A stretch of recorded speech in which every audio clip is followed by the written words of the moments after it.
60 Great Ghost Stories, read by H. Washington Sawyer.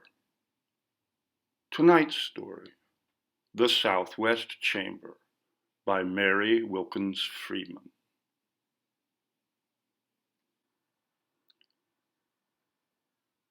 "That school teacher from Acton is coming today," said the elder Miss Gill, Sophia. "So she is," assented the younger Miss Gill, Amanda. "I have decided to put her in the Southwest Chamber," said Sophia. Amanda looked at her sister with an expression of mingled doubt and terror. "You don't suppose that she would—" she began hesitatingly. "Would what?" demanded Sophia sharply. She was more incisive than her sister. Both were below the medium height and stout, but Sophia was firm, where Amanda was flabby. Amanda wore a baggy old muslin. It was a hot day, and Sophia was uncompromisingly hooked up in a starched and boned cambric over her high, shelving figure. "I didn't know but she would object to sleeping in that room, as long as Aunt Harriet died there such a little time ago," faltered Amanda. "Well," said Sophia, "of all the silly notions! If you are going to pick out rooms in this house where nobody has died, for the boarders you'll have your hands full. Grandfather Ackley had 7 children. 4 of them died here to my certain knowledge, besides grandfather and grandmother. I think great-grandmother Ackley, grandfather's mother, died here too. She must have. And great-grandfather Ackley, and grandfather's unmarried sister, great-aunt Fanny Ackley. I don't believe there's a room nor a bed in this house that somebody hasn't passed away in." "Well, I suppose I am silly to think of it. She had better go in there," said Amanda. "I know she had. The southeast room is small and hot, and she's stout and likely to feel the heat, and she's saved money, and is able to board out summers, and maybe she'll come here another year if she's well accommodated," said Sophia. "Now I guess you'll better go in there and see if any dust has settled on anything since it was cleaned, and open the west windows and let the sun in, while I see to that cake." Amanda went into her task in the southwest chamber while her sister stepped heavily down the back stairs on her way to the kitchen. "It seems to me you'd better open the bed while you air and dust, and then make it up again," she called back.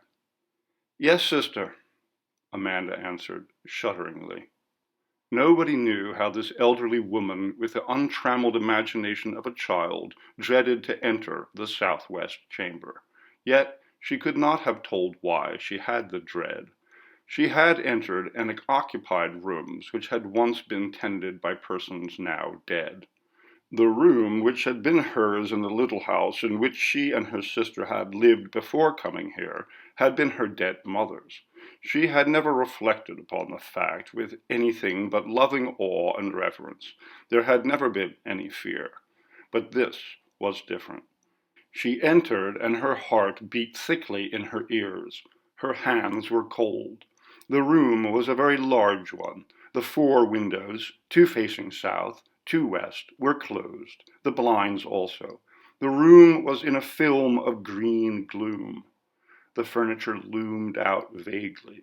The gilt frame of a blurred old engraving on the wall caught a little light. The white counterpane on the bed showed like a blank page. Amanda crossed the room, opened with a straining motion of her thin back and shoulders one of the west windows, and threw back the blind. Then the room revealed itself, an apartment full of an aged and worn, but no less valid state. Pieces of old mahogany swelled forth. A peacock-patterned chintz draped the bedstead. This chintz also covered a great easy-chair which had been the favorite seat of the former occupant of the room. The closet door stood ajar. Amanda noticed that with wonder. There was a glimpse of purple drapery floating from a peg inside the closet. Amanda went across and took down the garment hanging there. She wondered how her sister had happened to leave it when she cleaned the room. It was an old, loose gown which had belonged to her aunt. She took it down, shudderingly, and closed the closet door after a fearful glance into its dark depths. It was a long closet with a strong odor of lovage. Her Aunt Harriet had had a habit of eating lovage and had carried it constantly in her pocket. There was very likely some of the pleasant root in the pocket of the musty purple gown which Amanda threw over the easy chair. Amanda perceived the odor with a start, as if before an actual presence. Odor seems, in a sense, a vital part of a personality. It can survive the flesh to which it has clung, like a persistent shadow, seeming to have in itself something of the substance of that to which it pertained.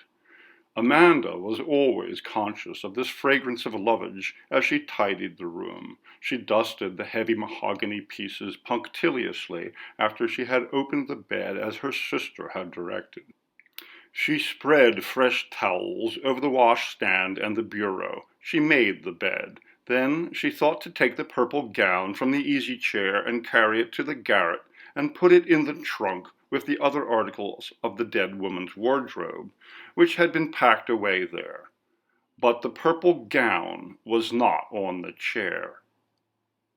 Amanda Gill was not a woman of strong convictions even as to her own actions. She directly thought that possibly she had been mistaken and had not removed it from the closet.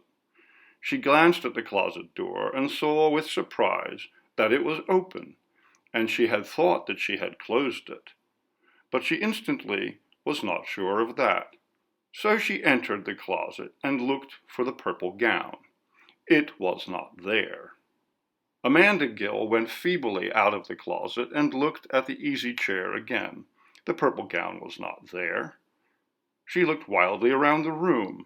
She went down on her trembling knees and peered under the bed. She opened the bureau drawers. She looked again in the closet. Then she stood in the middle of the floor and fairly wrung her hands. "What does it mean?" she said in a shocked whisper. She had certainly seen that loose purple gown of her dead Aunt Harriet's. There is a limit at which self-refutation must stop in any sane person. Amanda Gill had reached it. She knew that she had seen that purple gown in that closet. She knew that she had removed it and put it on the easy chair. She also knew that she had not taken it out of the room.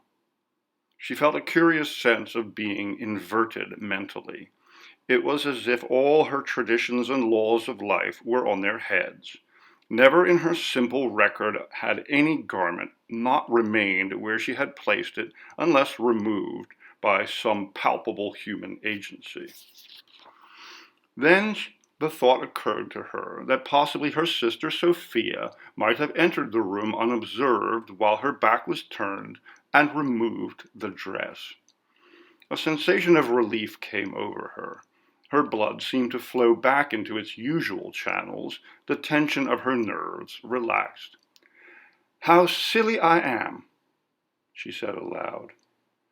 She hurried out and downstairs into the kitchen where Sophia was making cake, stirring with splendid circular sweeps of a wooden spoon a creamy yellow mass. She looked up as her sister entered. "Have you got that done?" said she. "Yes," replied Amanda. Then she hesitated. A sudden terror overcame her. It did not seem as if it were at all probable that Sophia had left that foamy cake mixture a second to go to Aunt Harriet's chamber and remove that purple gown. "Well," said Sophia, "if you have got that done, I wish that you would take hold and string those beans. First thing you know, there won't be time to boil them for dinner."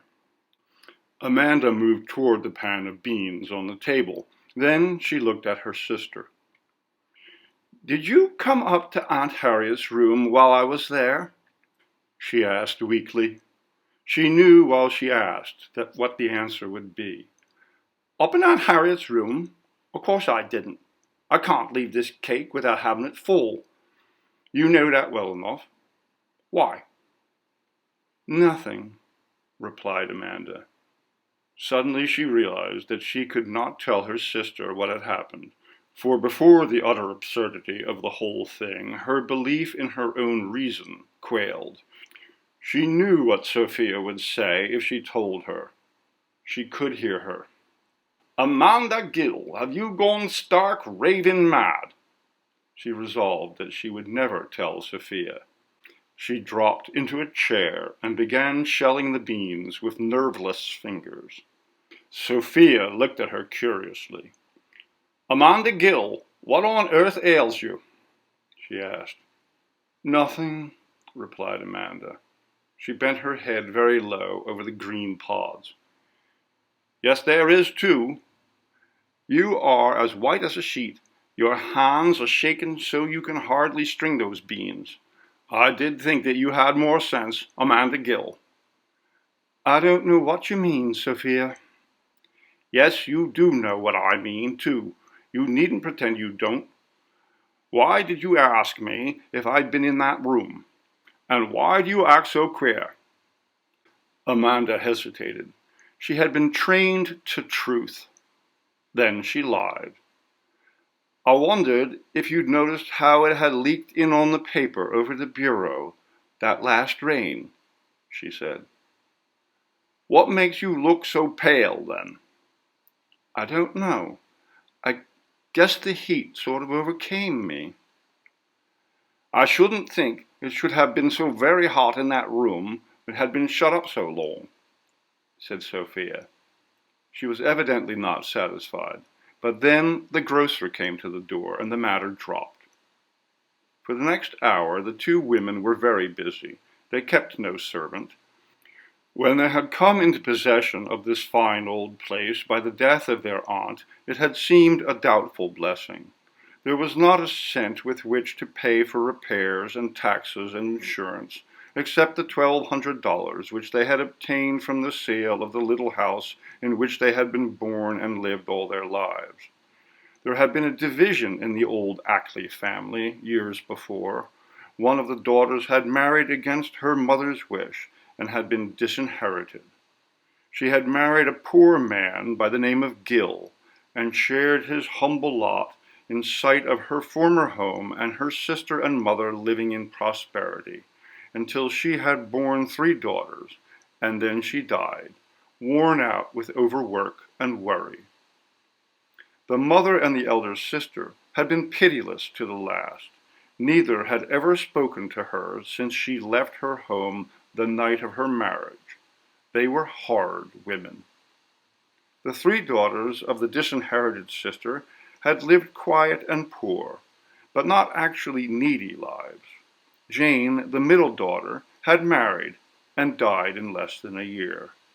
Amanda and Sophia had taken the girl baby she left when her father married again.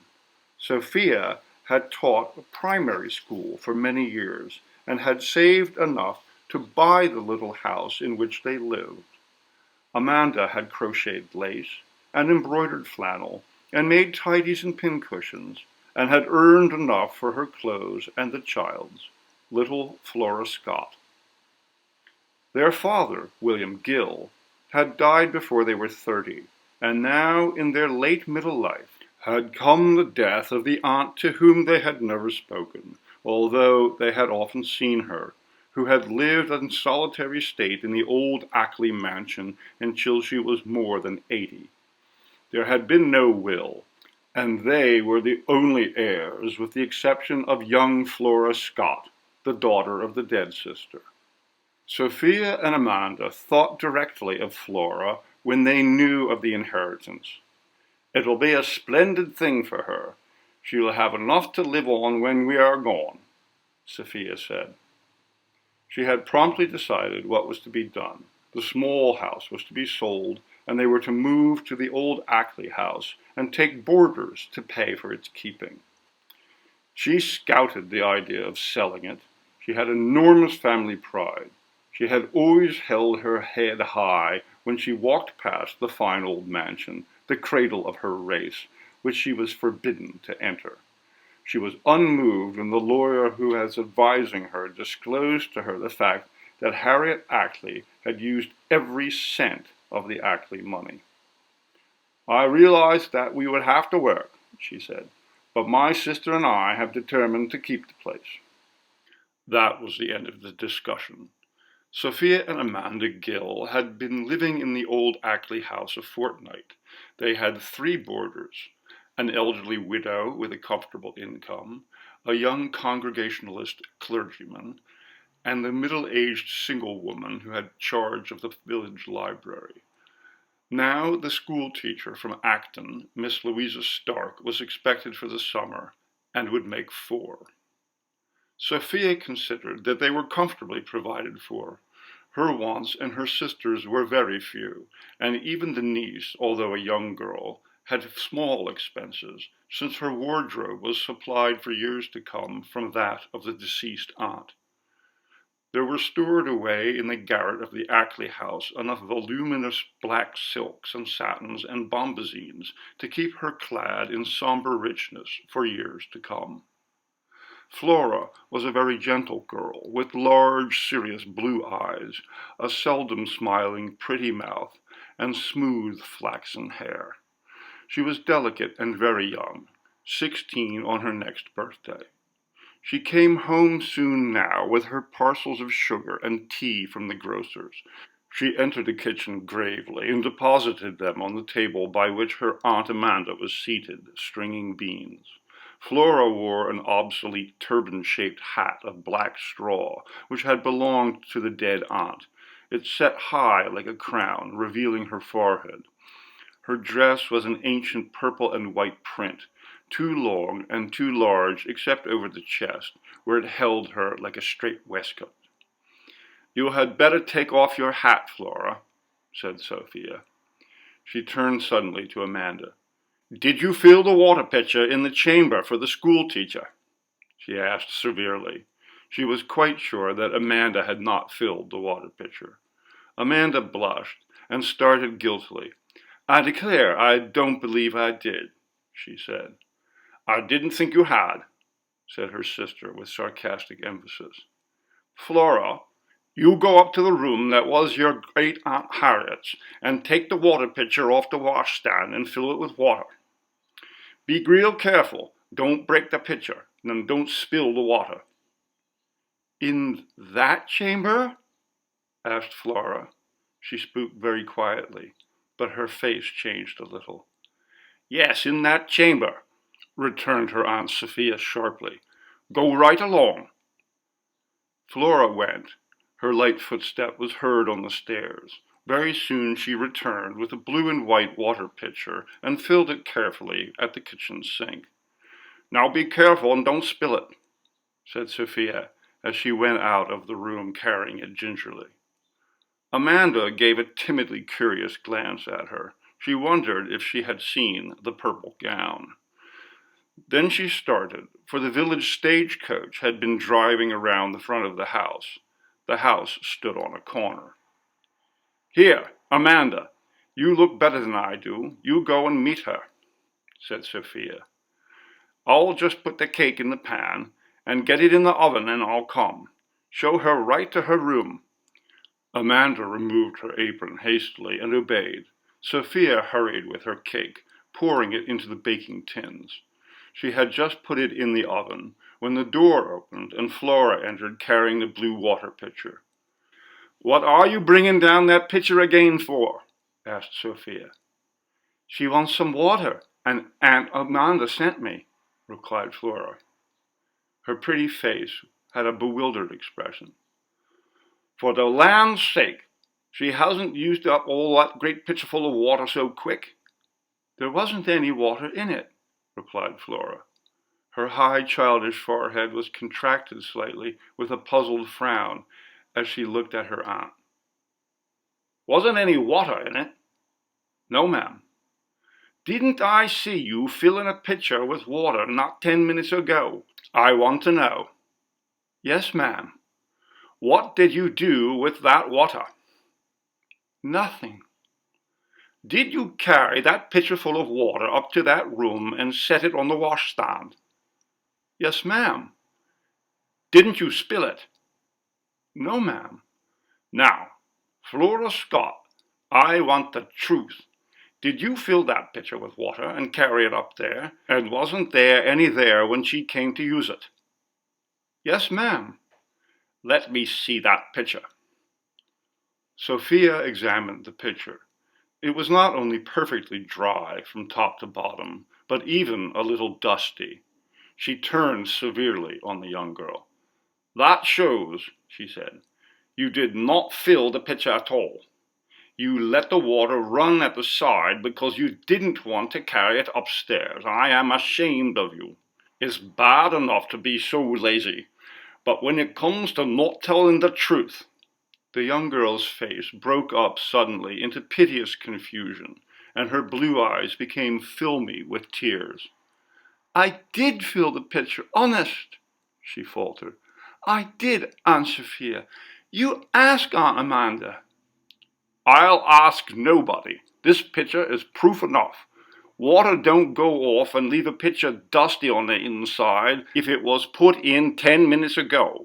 Now, you fill that pitcher full quick, and you carry it upstairs, and if you spill a drop, there'll be something besides talk. Flora filled the pitcher, with tears falling over her cheeks. She snivelled softly as she went out, balancing it carefully against her slender hip. Sophia followed her. Stop crying, she said sharply. You ought to be ashamed of yourself. What do you suppose Miss Louisa Stark will think? No water in her pitcher in the first place, and then you come back crying, as if you didn't want to get it. In spite of herself, Sophia's voice was soothing. She was very fond of the girl. She followed her up the stairs to the chamber where Miss Louisa Stark was waiting for the water to remove the soil of travel. She had removed her bonnet, and its tuft of red geraniums lightened the obscurity of the mahogany dresser. She had placed her little beaded cape carefully on the bed. She was replying to a tremulous remark of Amanda's, who was nearly fainting from the new mystery of the water pitcher. It was warm, and she suffered a good deal in warm weather. Louisa Stark was stout and solidly built. She was much larger than either of the Gill sisters. She was a masterly woman, inured to command from years of school teaching. She carried her swelling bulk with majesty. Even her face, moist and red with the heat, lost nothing of its dignity of expression. She was standing in the middle of the floor, with an air which gave the effect of her standing upon an elevation. She turned when Sophia and Flora, carrying the water pitcher, entered. This is my sister, Sophia, said Amanda tremulously. Sophia advanced, shook hands with Miss Louise Stark, and bade her welcome, and hoped that she would like her room. Then she moved towards the closet. There is a nice large closet in this room, the best closet in the house. You might have your trunk, she said, but then she stopped short. The closet door was ajar, and a purple garment seemed suddenly to swing into view, as if impelled by some wind. Why, there's something left in this closet, Sophia said with mortified tone. I thought those things had all been taken away. She pulled down the garment with a jerk, and as she did so, Amanda passed her in a weak rush for the door. I am afraid your sister is not well, said the schoolteacher from Acton. She looked very pale when you took that dress down. I noticed it at once. Hadn't you better go and see what the matter is? She may be going to faint. She is not subject to fainting spells, replied Sophia, but she followed Amanda.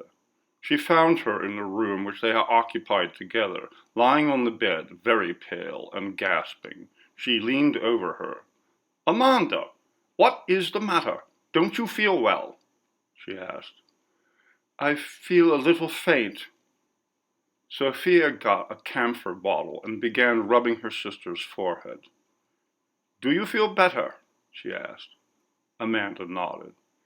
"I guess it was that green apple pie you ate this noon," said Sophia. "I declare, what did I do with that dress of Aunt Harriet's? I guess if you feel better, I'll just run up and get it and take it up to the garret. I'll stop in here again when I come down. You better lay still. Flora can bring up a cup of tea. I wouldn't try to eat any supper." Sophia's tone as she left the room was filled with loving concern. Presently she returned. She looked disturbed, but angrily so. There was not the slightest hint of any fear in her expression.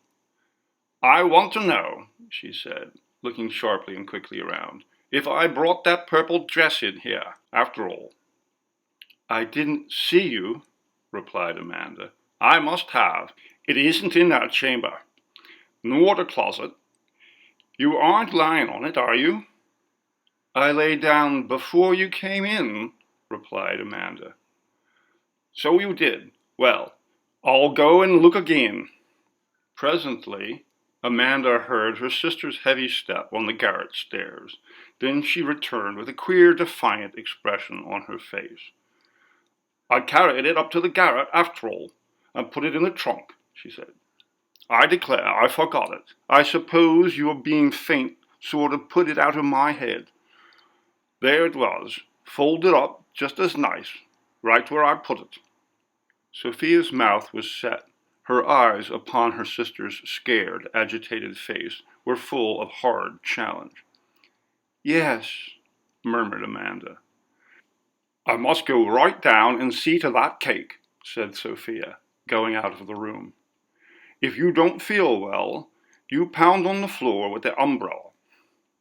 Amanda looked after her. She knew that Sophia had not put that purple dress of her dead Aunt Harriet in the trunk in the garret. Meantime, Miss Louisa Stark was settling herself in the southwest chamber.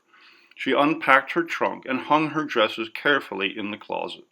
She filled the bureau drawers with nicely folded linen and small articles of dress. She was a very punctilious woman. She put on a black India silk dress with purple flowers. She combed her grayish blonde hair in smooth ridges from her broad forehead. She pinned her lace at her throat with a brooch, very handsome, although somewhat obsolete, a bunch of pearl grapes on black onyx, set in gold filigree. She had purchased it several years ago, with a considerable portion of the stipend from her spring term of school teaching. As she surveyed herself in the little swing mirror surmounting the old-fashioned mahogany bureau, she suddenly bent forward and looked closely at the brooch. It seemed to her that something was wrong with it. As she looked, she became sure. Instead of the familiar bunch of pearl grapes on black onyx, she saw a knot of blonde and black hair under glass, surrounded by a border of twisted gold. She felt a thrill of horror, though she could not tell why. She unpinned the brooch, and it was her own familiar one, with pearl grapes and the onyx. "How very foolish I am," she thought, and she thrust the pin in the laces at her throat, and again looked at herself in the glass, and there it was again, a knot of blonde and black hair and twisted gold. Louisa Stark looked at her own large, firm face above the brooch, and it was full of terror and dismay, which were new to it. She straightway began to wonder if there could be anything wrong with her mind. She remembered that an aunt of her mother's had been insane. A sort of fury with herself possessed her. She stared at the brooch in the glass with eyes at once angry and terrified. Then she removed it again, and there was her own old brooch. Finally, she thrust the gold pin through the lace again, fastened it, and, turning a defiant back on the glass, went down to supper. At the supper table she met the other boarders, the elderly widow, the young clergyman, and the middle-aged librarian. She viewed the elderly widow with reserve, the clergyman with respect, the middle-aged librarian with suspicion. The latter wore a very youthful shirtwaist, and her hair in a girlish fashion, which the school-teacher, who twisted hers severely from the straining roots at the nape of her neck to the small, smooth coil on top, condemned as straining after effects no longer hers by right. The librarian, who had a quick acridness of manner, addressed her, asking what room she had, and asked a second time, in spite of the school-teacher's evident reluctance to hear her. She even, since she sat next to her, nudged her familiarly in her rigid black silk side. "What room are you in, Miss Stark?" she asked. "I am at a loss how to designate the room," replied Miss Stark stiffly. "Is it the big southwest room?" "It evidently faces in that direction," said Miss Stark. The librarian, whose name was Eliza Lippincott, turned abruptly to Miss Amanda Gill, over whose delicate face a curious color, compounded of flush and pallor, was stealing. "What room did your aunt die in, Miss Amanda?" asked she abruptly. Amanda cast a terrified glance at her sister, who was serving a second plate of pudding for the minister. "That room?" she replied feebly.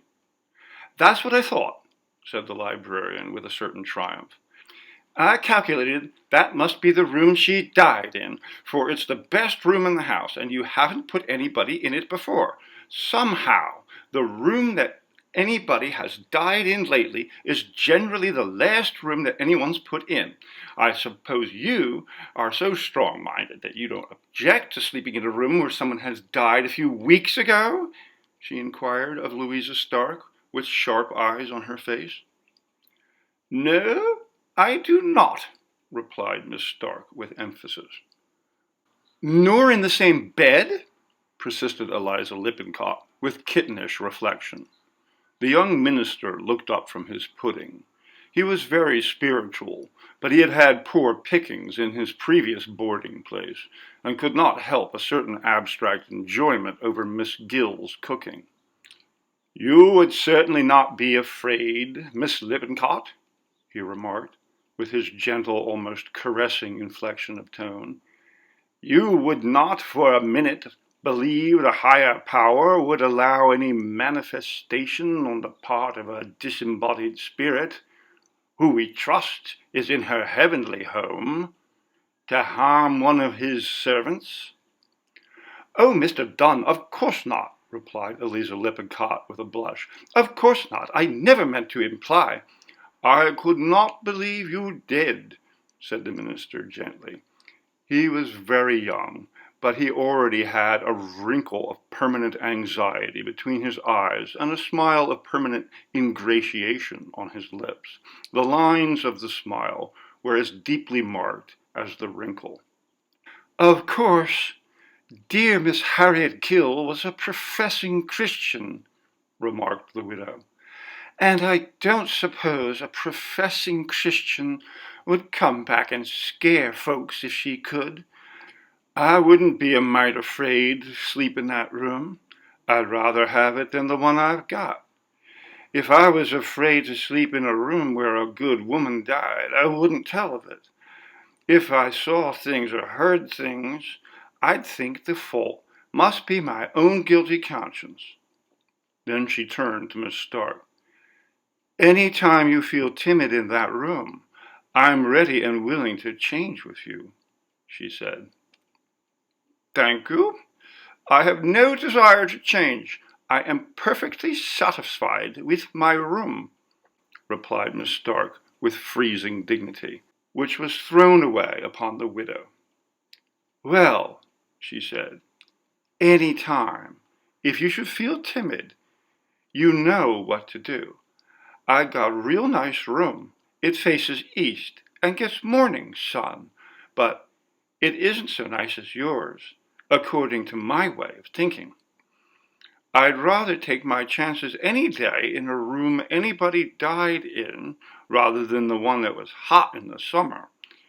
I'm more afraid of sunstroke than of spooks, for my part." Miss Sophia Gill, who had not spoken one word, but whose mouth had become more and more rigidly compressed, suddenly rose from the table, forcing the minister to leave a little pudding, at which he glanced regretfully. Miss Louisa Stark did not sit down in the parlor with the other boarders. She went straight to her room.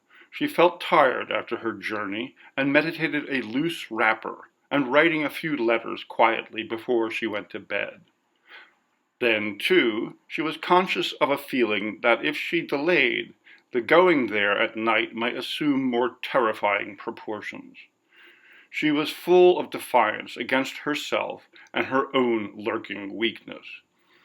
So she went resolutely and entered the southwest chamber.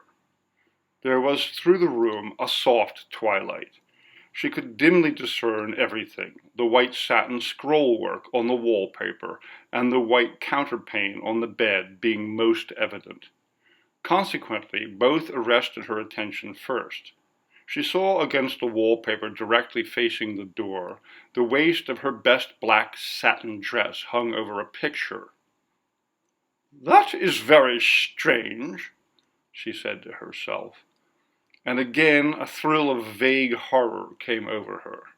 She knew, or thought she knew, that she had put that black satin waist away nicely folded between towels in her trunk. She was very choice of her black satin dress. She took down the black waist and laid it on the bed preparatory to folding it, but when she attempted to do so, she discovered that the two sleeves were firmly sewed together. Louisa Stark stared at the sewed sleeves. "What does this mean?" she asked herself. She examined the sewing carefully. The stitches were small and even and firm, of black silk. She looked around the room. On the stand beside the bed was something which she had not noticed before, a little old-fashioned workbox, with a picture of a little boy in a pinafore on the top. Beside this workbox lay, as if just laid down by the user, a spool of black silk, a pair of scissors, a large steel thimble with a hole in the top after an old style.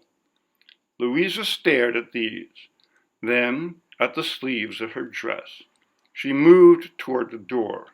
For a moment she thought that this was something legitimate about which she might demand information. Then she became doubtful.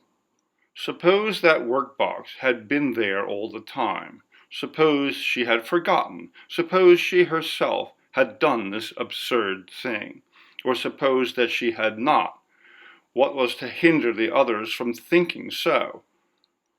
What was to hinder a doubt being cast upon her own memory and reasoning powers?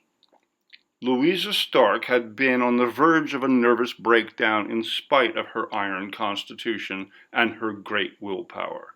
No woman can teach school for 40 years with absolute impunity. She was more credulous as to her own possible failings than she had ever been in her whole life. She was cold with horror and terror, and yet not so much horror and terror of the supernatural as of her own self. The weakness of belief in the supernatural was nearly impossible for this strong nature. She could more easily believe in her own failing powers. "I don't know, but I'm going to be like Aunt Marcia," she said to herself. Her fat face took on a long rigidity of fear. She started toward the mirror to unfasten her dress. Then she remembered the strange circumstance of the brooch and stopped short. When she straightened herself defiantly and marched up to the bureau and looked in the glass, she saw reflected therein, fastening the lace to her throat, the old-fashioned thing of a large oval, a knot of fair and black hair under glass, set in a rim of twisted gold. She unfastened it, and with trembling fingers looked at it. It was her own brooch, a cluster of pearl grapes on black onyx. Louisa Stark placed the trinket in its little box on the nest of pink cotton and put it away in the bureau drawer. Only death could disturb her habit of order. Her fingers were so cold they felt fairly numb as she unfastened her dress. She staggered when she slipped it over her head. She went to the closet to hang it up and recoiled. A strong smell of lovage came to her nostrils. A purple gown near the door swung softly against her face, as if impelled by some wind from within. All the pegs were filled with garments not her own, mostly of somber black, but there were some strange patterned silk things and satins. Suddenly Louisa Stark recovered her nerve. This, she told herself, was something distinctly tangible. Somebody had been taking liberties with her wardrobe. Somebody had been hanging someone else's clothes in her closet. She hastily slipped on her dress again and marched straight down to the parlor. The people were seated there. The widow and the minister were playing backgammon. The librarian was watching them. Miss Amanda Gill was mending beside the large lamp on the center table. They all looked up with amazement as Louisa Stark entered. There was something strange in her expression. She noticed none of them except Amanda. "Where is your sister?" she asked peremptorily of her. "She's in the kitchen, mixing up bread," Amanda quavered. "Is there anything—" But the schoolteacher was gone. She found Sophia Gill standing by the kitchen table, kneading dough with dignity. The young girl Flora was bringing some flour from the pantry. She stopped and stared at Miss Stark, and her pretty, delicate young face took on an expression of alarm. Miss Stark opened at once upon the subject in her mind.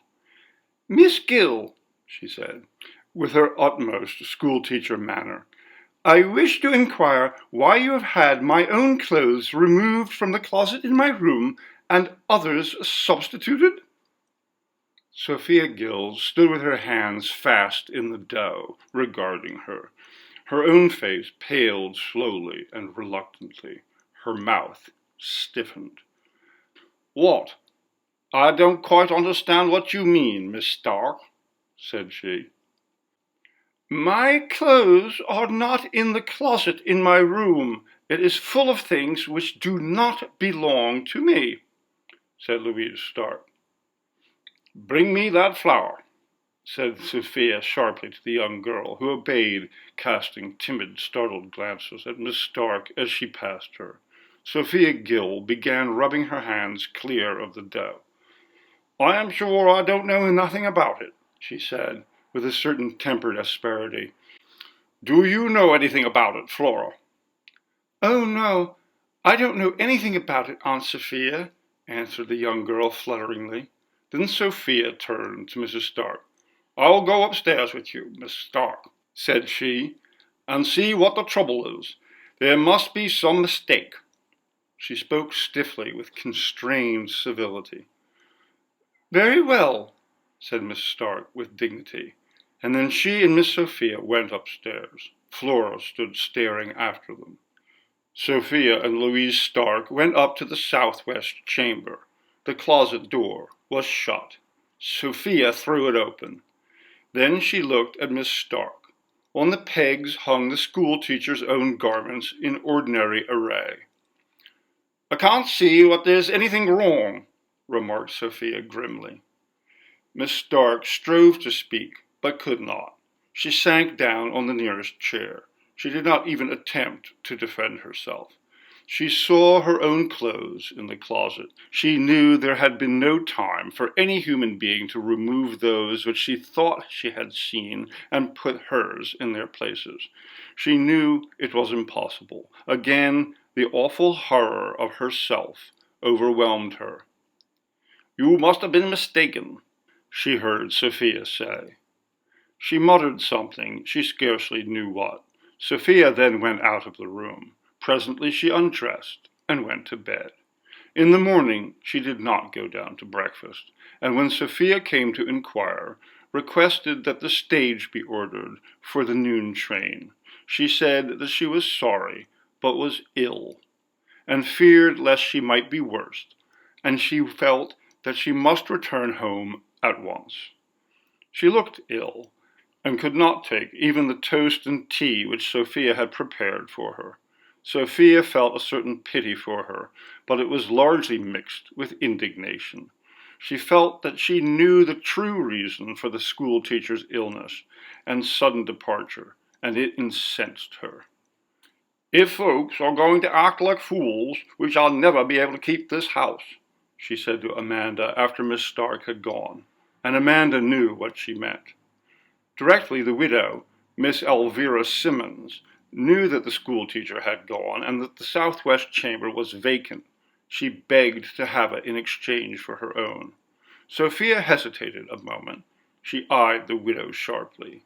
There was something about the large, roseate face, worn in firm lines of humor and decision, which reassured her.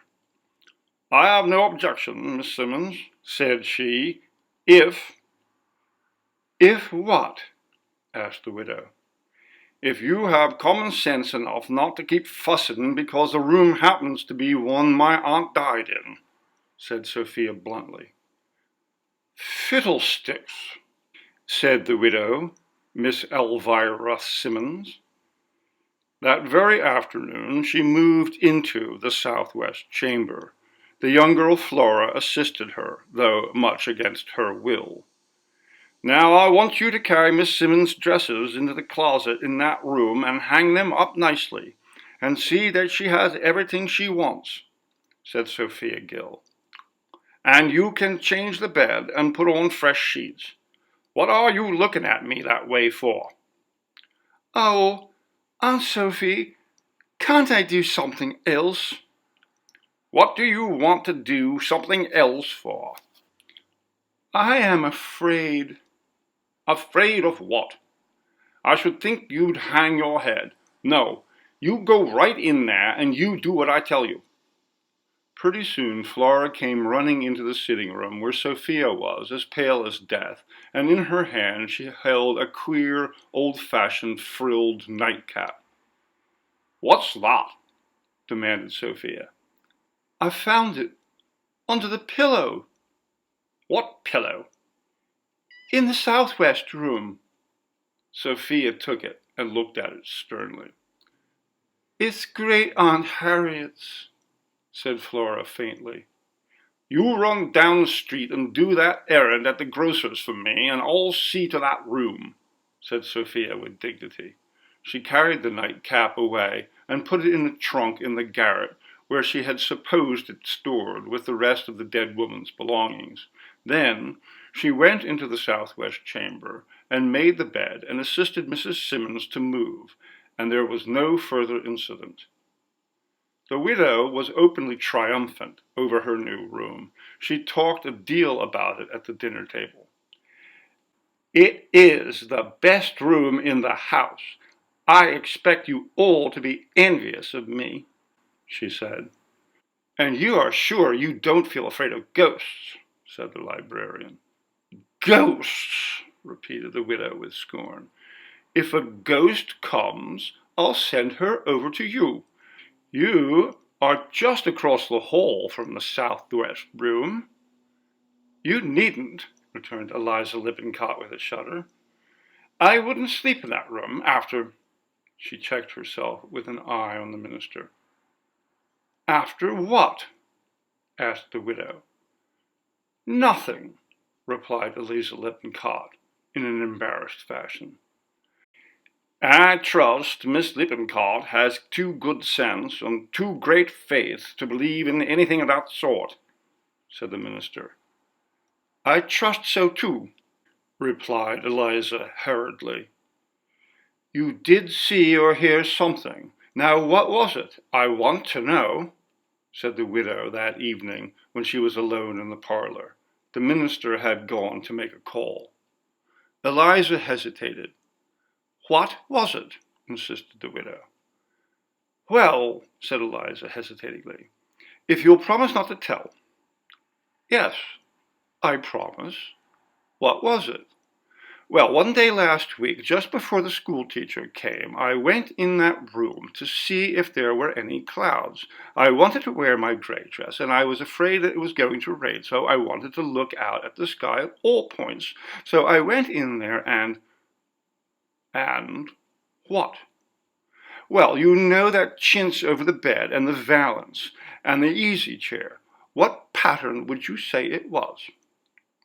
Why, peacocks on a blue ground. Good land, I shouldn't think anyone had ever seen that would forget it. Peacocks on a blue ground, are you sure? Of course I am. Why? Only when I went in there that afternoon, it was not peacocks on a blue ground, it was great red roses on a yellow ground. Why? What do you mean? What I say. Did Miss Sophia have it changed? No. When I went in there again, an hour later, the peacocks were there. You didn't see straight the first time.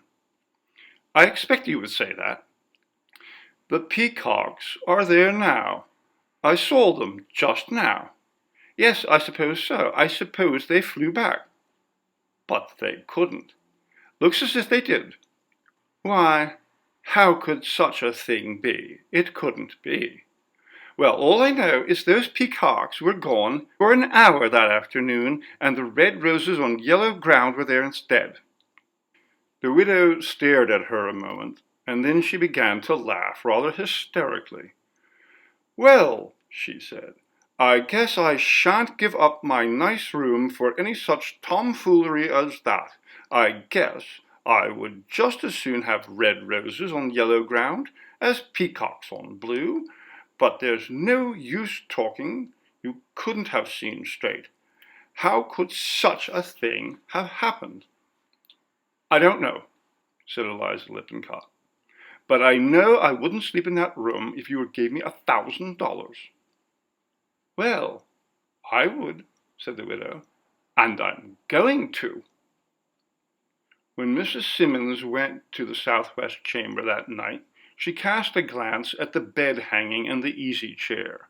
There were the peacocks on the blue ground. She gave a contemptuous thought to Eliza Lippincott. I don't believe, but she's getting nervous, she thought. I wonder if any of her family have been out at all. But just before Mrs. Simmons was ready to get into bed, she looked again at the hanging and the easy chair, and there were the red roses on the yellow ground, instead of the peacocks on the blue. She looked long and sharply, then she shut her eyes, and then opened them and looked. She still saw red roses. Then she crossed the room, turned her back to the bed, looked out at the night from the south window. It was clear, and the full moon was shining. She watched it a moment, sailing over the dark blue in its nimbus of gold. Then she looked around at the bed hanging. She still saw the red roses on the yellow ground. Mrs. Simmons was struck in her most vulnerable point. This apparent contradiction of the reasonable, as manifested in such a commonplace thing as chintz of a bed hanging, affected this ordinarily unimaginative woman as no ghostly appearance could have done. Those red roses on the yellow ground were to her much more ghostly than any strange figure clad in the white robes of the grave entering the room. She took a step toward the door. Then she turned with a resolute air.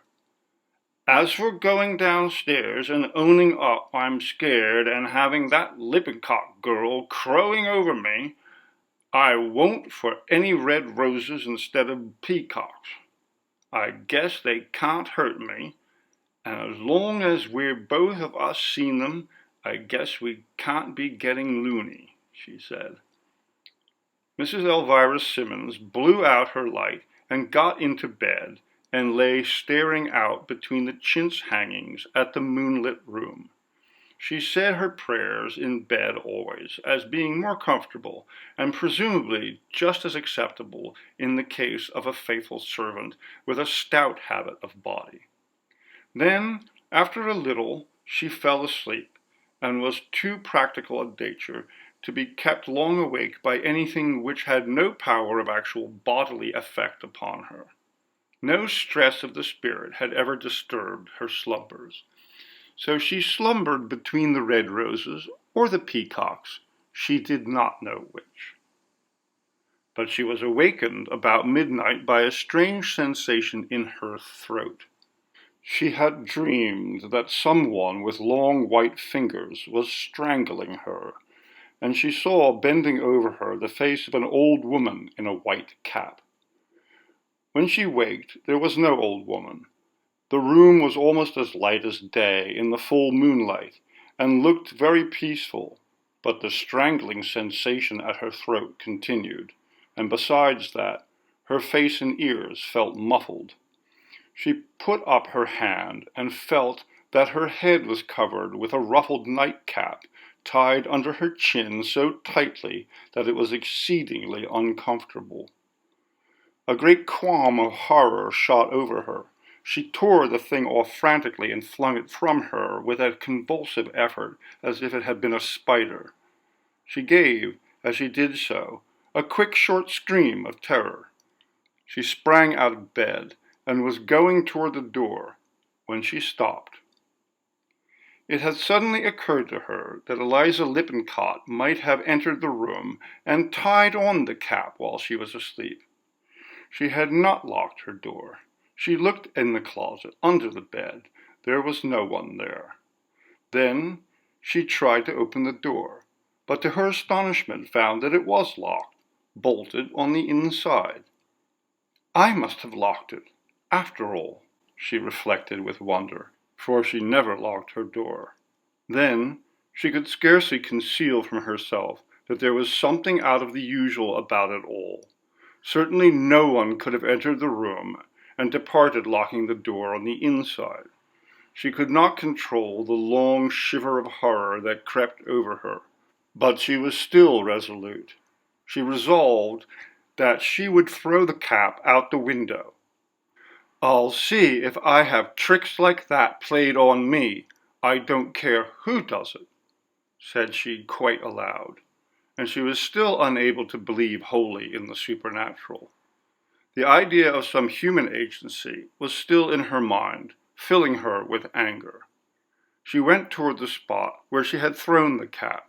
She had stepped over it on her way to the door, but it was not there.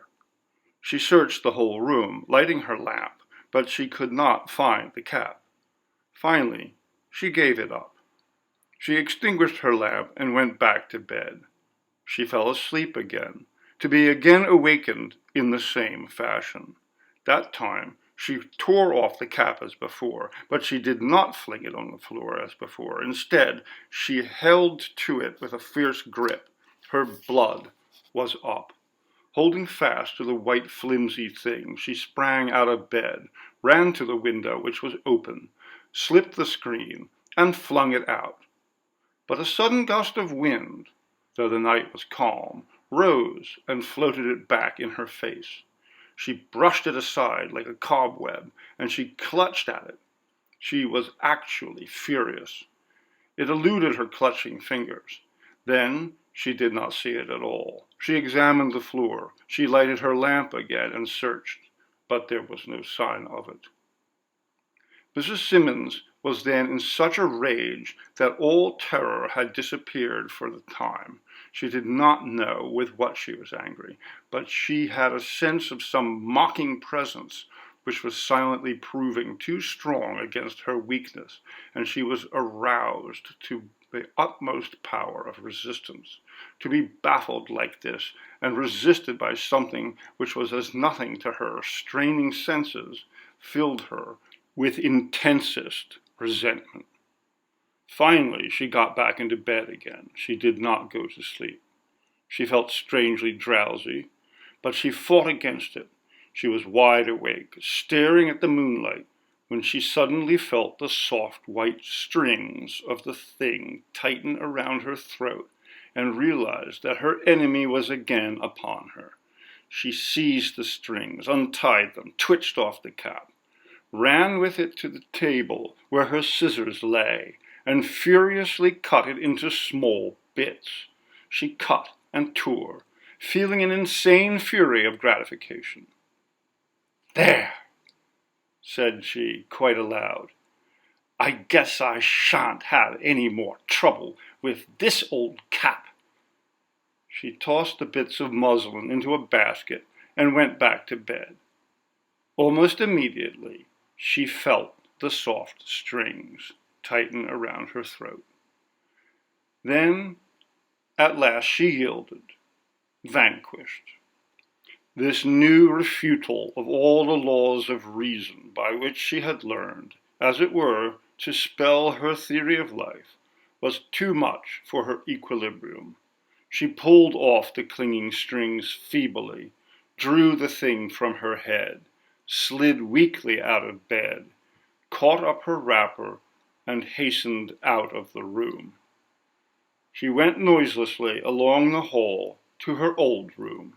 She entered, got into her familiar bed, and lay there the rest of the night shuddering and listening, and, if she dozed, waking with a start at the feeling of a pressure upon her throat, to find that it was not there, yet still to be unable to shake off entirely the horror. When daylight came, she crept back to the southwest chamber, and hurriedly got some clothes in which to dress herself. It took all her resolution to enter the room, but nothing unusual happened while she was there. She hastened back to her old chamber, dressed herself, and went down to breakfast with an imperturbable face. Her color had not faded. When asked by Eliza Lippincott how she slept, she replied with an appearance of calmness which was bewildering that she had not slept very well. She never did sleep very well in a new bed, and she thought she would go back to her old room. Eliza Lippincott was not deceived, however. Neither were the Gill sisters, nor the young girl Flora. Eliza Lippincott spoke out bluntly. "You needn't talk to me about sleeping well," she said. "I know something queer happened in that room last night by the way you act." They all looked at Mrs. Simmons inquiringly, the librarian with malicious curiosity and triumph, the minister with sad incredulity, Sophie Gill with fear and indignation, Amanda and the young girl with unmixed terror. The widow bore herself with dignity. "I saw nothing, nor heard nothing, which I trust could not be accounted for in some rational manner," said she. "What was it?" persisted Eliza Lippincott. "I do not wish to discuss the matter any further," replied Miss Simmons shortly. Then she passed her plate for more creamed potato. She felt that she would die before she confessed to the ghastly absurdity of the nightcap, or the flight of peacocks off the blue field of chintz, after she had scoffed at the possibility of such a thing. She left the whole matter so vague that in a fashion she came off the mistress of the situation. She at all events impressed everybody by her coolness in the face of no one knew what nightly terror. After breakfast, with the assistance of Amanda and Flora, she moved back into her old room. Scarcely a word was spoken during the process of moving, but they all worked with trembling haste and looked guilty when they met each other's eyes, as if conscious of betraying a common fear. That afternoon the young minister, John Donne, went to Sophia Gill and requested permission to occupy the southwest chamber that night. "I don't ask to have my effects moved there," said he, "for I would scarcely afford the room so much superior to the one that I now occupy, but I would like, if you please, to sleep there tonight, for the purpose of refuting to my own person any unfortunate superstition which may have obtained root here." Sophia Gill thanked the minister gratefully and eagerly accepted his offer. "How anybody with common sense can believe for a minute in any such nonsense passes my comprehension," said she. "It certainly passes mine how anybody with a Christian faith can believe in ghosts," said the minister gently, and Sophia Gill felt a certain feminine contentment in hearing him. The minister was a child to her. She regarded him with no tincture of sentiment, and yet she loved to hear two other women covertly condemned by him, and she herself thereby exalted. That night, about 12 o'clock, the Reverend John Donne essayed to go to his nightly slumber in the southwest chamber. He had been sitting up until that hour preparing his sermon. He traversed the hall with a little night lamp in his hand, opened the door to the southwest chamber, and essayed to enter. He might as well have essayed to enter the solid side of a house. He could not believe his senses. The door was certainly open. He could look into the room full of soft lights and shadows under the moonlight which streamed into the windows. He could see the bed in which he had expected to pass the night, but he could not enter. Whenever he strove to do so, he had a curious sensation as if he were trying to press against an invisible person who met him with a force of opposition impossible to overcome. The minister was not an athletic man, and yet he had considerable strength. He squared his elbows, set his mouth hard, and strove to push his way through into the room. The opposition which he met was as sternly and mutely terrible as the rocky fastness of a mountain in his way. For a half an hour John Donne, doubting, raging, overwhelmed with spiritual agony as to the state of his own soul rather than fear, strove to enter the southwest chamber. He was simply powerless against the uncanny obstacle. Finally, a great horror, as of evil itself, came over him. He was a nervous man and very young.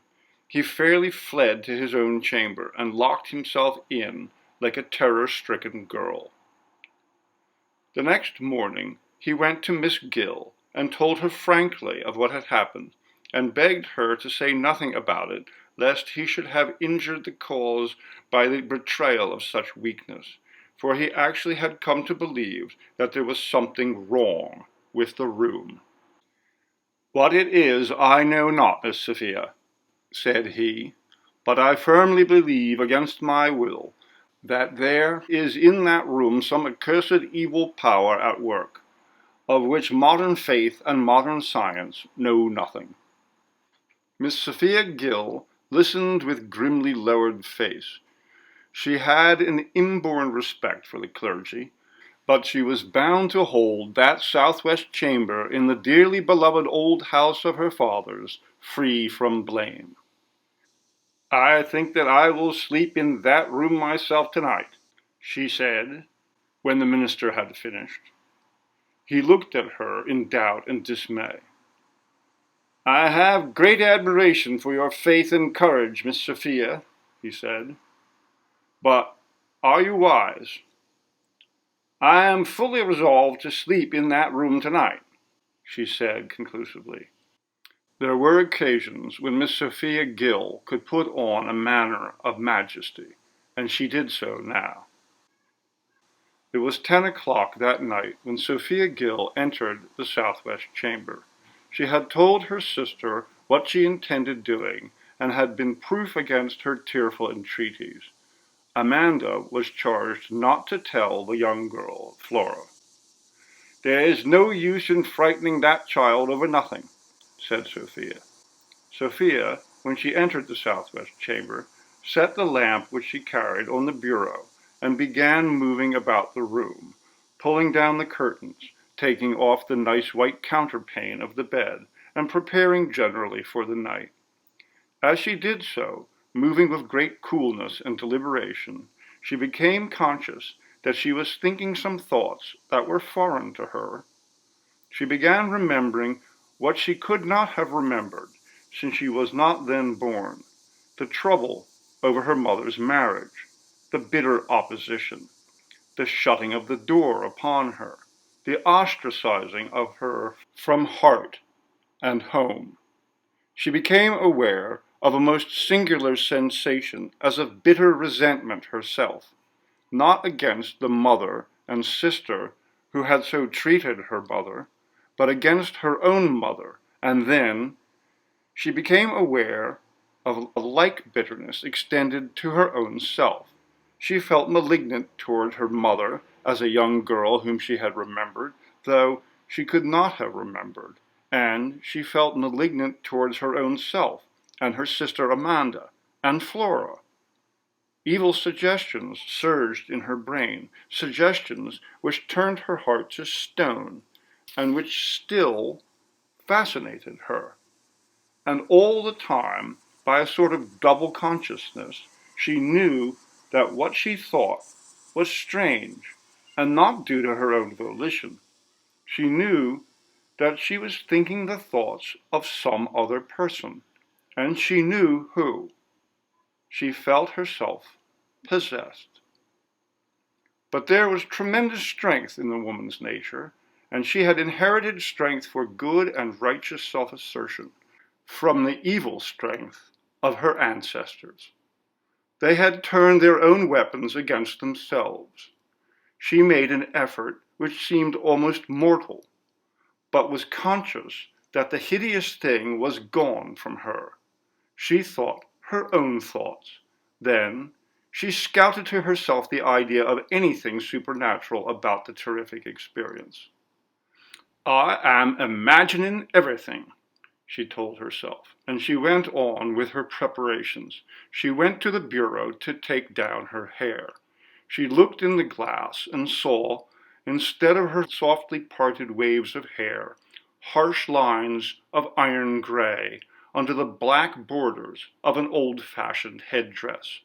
She saw, instead of her smooth, broad forehead, a high one wrinkled with the intensest concentration of selfish reflections of a long life. She saw, instead of her steady blue eyes, black ones with depths of malignant reserve behind a broad meaning of ill will. She saw, instead of her firm, benevolent mouth, one with a hard, thin line, a network of melancholic wrinkles. She saw, instead of her own face, middle-aged and good to see, the expression of a life of honesty and goodwill to others and patience under trials, the face of a very old woman scowling forever with unceasing hatred and misery at herself and all others, at life and death, and that which had been, and that which was to come.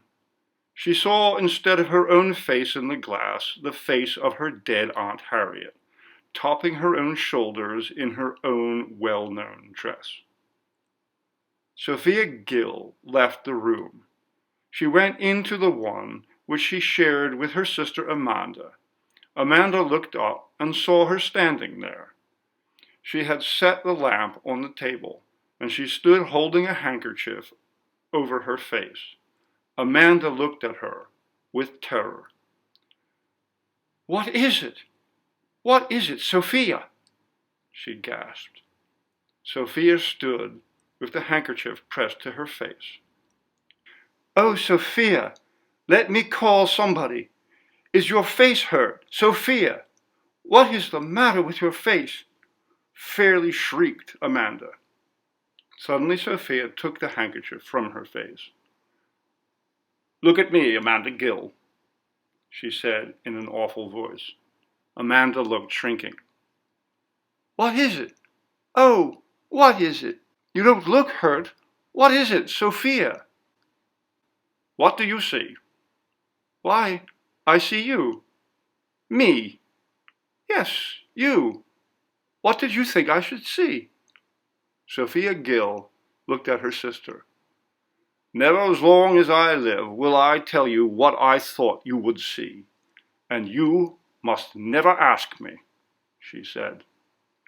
"Well, I never will, Sophia," replied Amanda, half weeping with terror. "You won't try to sleep in that room again, Sophia?" "No," said Sophia, "and I am going to sell this house.